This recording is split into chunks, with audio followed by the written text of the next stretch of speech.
2023 May 10-നാണ് Kottarakkara taluk ആശുപത്രിയിൽ വെച്ച് doctor വന്ദനാദാസിനെ പ്രതി സന്ദീപ് കുത്തിക്കൊലപ്പെടുത്തിയത്. കത്രിക കൊണ്ട് പ്രതി വന്ദനയെ ആക്രമിക്കുകയായിരുന്നു.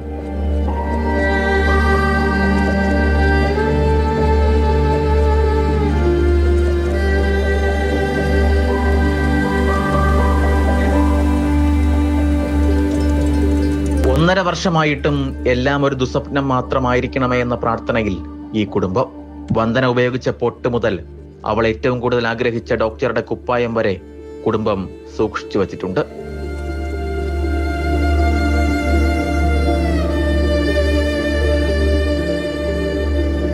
മോൾക്ക് 2 ചെറിയ ആഗ്രഹങ്ങൾ ഉണ്ട്. അത് നടത്തി തന്നെ ഞങ്ങളോട് പറയുമായിരുന്നു. അട്ടപ്പാടിയിൽ ശിശുമരണങ്ങൾ ഒത്തിരി ഉണ്ടാകുന്നുണ്ട്.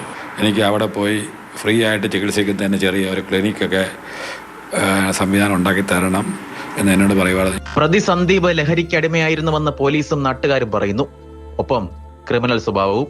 ജാമ്യത്തിനായി പ്രതി പലതവണ ശ്രമം നടത്തിയെങ്കിലും കോടതി അതെല്ലാം തടഞ്ഞു. മാനസിക നില തെറ്റാണ് എന്ന് തെളിയിക്കുന്നതിന് വേണ്ടി ഒത്തിരി ശ്രമിച്ചെങ്കിൽ പോലും അതെല്ലാം സുപ്രീം കോടതി നിരുപാധികം തള്ളി. ആ പ്രതിക്ക് യാതൊരുവിധ മാനസിക നില പ്രശ്നങ്ങളില്ല എന്നും ഈ പ്രവൃത്തിയെക്കുറിച്ച് മുഴുവൻ പൂർണ്ണമായ അറിവുണ്ട് എന്നും റിപ്പോർട്ടിലുണ്ട്. കേസിന്റെ വിചാരണ ഈ മാസം തുടങ്ങും. തങ്ങളുടെ പൊന്നോമനയുടെ ജീവനെടുത്ത പ്രതിക്ക് വധശിക്ഷ തന്നെ വേണമെന്നാണ് കുടുംബത്തിന്റെ ആഗ്രഹം.